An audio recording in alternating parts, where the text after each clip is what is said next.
If you're choosing benchtops, tiles, pavers or any type of stone for your building or renovation, then you need to know about these safety risks and the latest from the Australian government in regards to silica.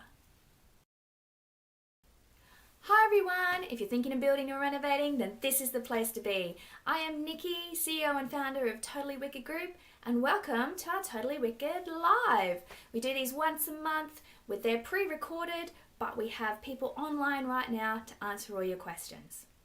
And tonight we're going to be talking about silica dust. What is it? Why is it so dangerous?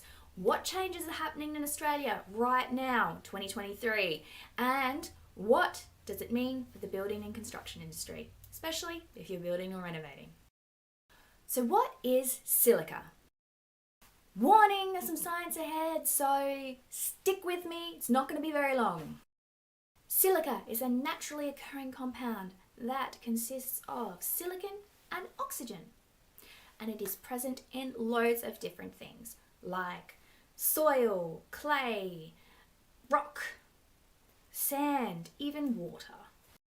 There are two main types of silica, crystalline silica and amorphous silica. The most common in the construction industry is crystalline silica because it's present in quartz. And when we talk about silica dust, that's usually what we're talking about, the crystalline silica. It is also present in things like bricks, concrete, glass, granite, and some plastics and metals. This means that benchtops, tiles, pavers, facades, and even some of your structure used in building your home could contain crystalline silica. Why is silica so dangerous? Well, the real danger is silica dust. It is a known carcinogen, which means it causes cancer. The dust produced is 100 times smaller than a grain of sand. This means that you could be exposed to it, inhaling it, and not even know. So if you take something like a benchtop that is high in silica concentration and you cut it, drill into it, grind it even, then the dust produced from you doing that is really, really dangerous. Cutting products that contain crystalline silica can cause lung cancer, silicosis, kidney disease, and even chronic obstructive pulmonary disease. I am not a doctor, that was difficult to say. It also takes a while for symptoms to appear. So in some high exposure cases, it could be 5 to 10 years. In other cases, it could be up to 20. Unfortunately, silicosis is incurable and it affects the lungs and usually results in a lowered lung capacity. A report showed projections that 10,000 Australians will develop lung cancer directly caused by silica dust. When those figures are extrapolated based on current occupational exposure rates and silicosis, the numbers are much, much higher. The range was 80,000 to over 100,000. If you would like to read this study done by Curtin University or see the RACGP, the Royal Australian College of General Practitioners article about this, please check out the link below. Now we're going to pause for a good news alert. That was all a bit of a downer, but there's some good news in this. Okay, so there's two bits. Two? So there's two bits of good news that I can tell you. One, if you already have a product in your house that has silica in it, then provided you don't go full DIY Rambo and start cutting or drilling or bashing it up, you're fine. Just like asbestos. If you leave it alone, it's good. It's no problem. The second thing is the Australian government are finally doing something about silica dust. This is some really important information and I'm really passionate about delivering it to as many people as possible. So if you're finding this helpful, please click the like button so we can help spread the word. Thank you so much. Now you know all about silica and why it's so bad. So, what now? Well, last month the federal Workplace Relations Minister Tony Burke, along with all of his state and territory counterparts, unanimously decided to ban engineered stone in Australia. This is something that has been in the works for a while, and I'm really glad that they're finally doing something about it.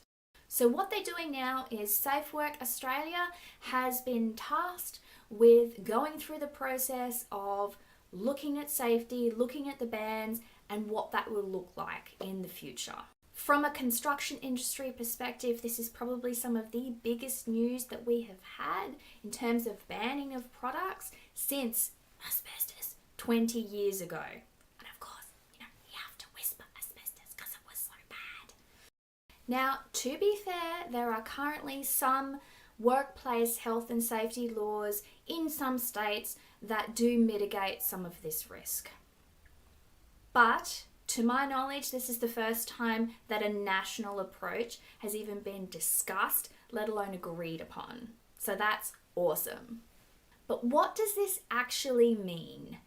Well, until the report is done and the recommendations are put forward by Safe Work Australia, we can only guess, but I do have some predictions.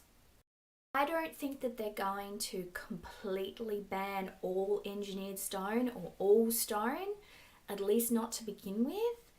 I